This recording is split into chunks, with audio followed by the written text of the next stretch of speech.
ఈరోజు ప్రజలకు సంబంధించిన ప్రభుత్వం ఇది, ప్రజలు కోరుకున్న ప్రభుత్వం ఇది, ప్రజాస్వామ్య ప్రభుత్వం ఇది, ఇది ప్రజల ప్రభుత్వం ఇది.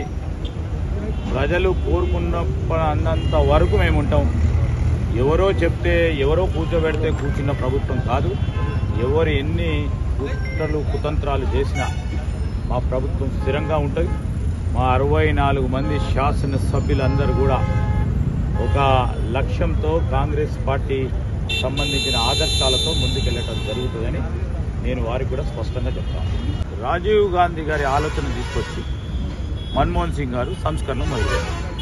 ఇక సంస్కరణలు మొదలుపెట్టిండ్రు అంటే అక్కడి నుంచి మొదలవుతుంది. మరి ఆ రోజు సంస్కరణలే లేకుంటే ఏది కూడా కాదు. ఒక పాజిటివ్ స్పిరిట్తో పోవాలి. ఈరోజు వారు ఉన్నప్పుడు కొంతమంది పెట్టిండ్రేమో. దానికి సంబంధించి మా కొత్త ప్రభుత్వం వచ్చిన తర్వాత ముఖ్యమంత్రి గారు కానీ మా పరిశ్రమకు సంబంధించిన డిపార్ట్మెంట్ కానీ మీరు రూపాయి పెట్టిండ్రు, 10 రూపాయలు ఇంకా పెట్టండి, పెట్టి మా వారికి ఉపాధి కల్పించండి. ఈరోజు రాష్ట్ర ప్రగతిలో మీరు కూడా భాగస్వాములకు కండి.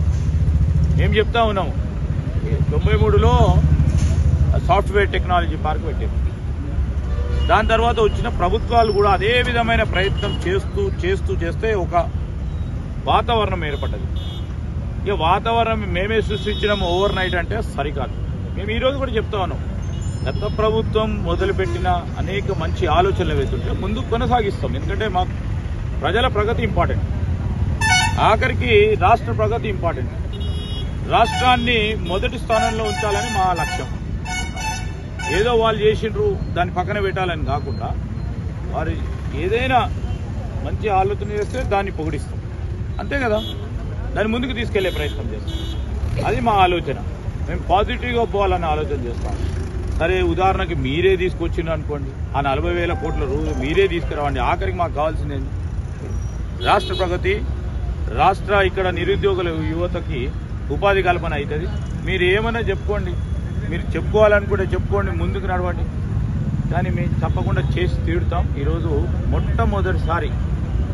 మొట్టమొదటిసారి రాష్ట్రం ఏర్పడ్డ తర్వాత ఇన్ని వేల కోట్ల పెట్టుబడి మొదటిసారి వచ్చిన మాట వాస్తవం కదా. ప్రజలు చూస్తూ ఉన్నారు. దాన్ని ఆచరణలో పెట్టి 40,000 కోట్ల రూపాయలు ఈరోజు పూర్తి స్థాయిలో దాన్ని ఆచరణలో పెట్టే ప్రయత్నం మా డిపార్ట్మెంట్ అంతా కూడా చేస్తాం. ముఖ్యమంత్రి గారు 3 రోజులు అక్కడ ఉండి పారిశ్రామికవేత్తలతో మాట్లాడి మా డిపార్ట్మెంట్ వారు మేము అందరం కూడా మరి ముందుకు తీసుకెళ్ళి మంచి ఆలోచనతోనే రేపు రాష్ట్ర ప్రగతిలో భాగస్వాములం కావాలి అని ముందుకొచ్చే వారిని అందరినీ కూడా భాగస్వాములం చేస్తాం.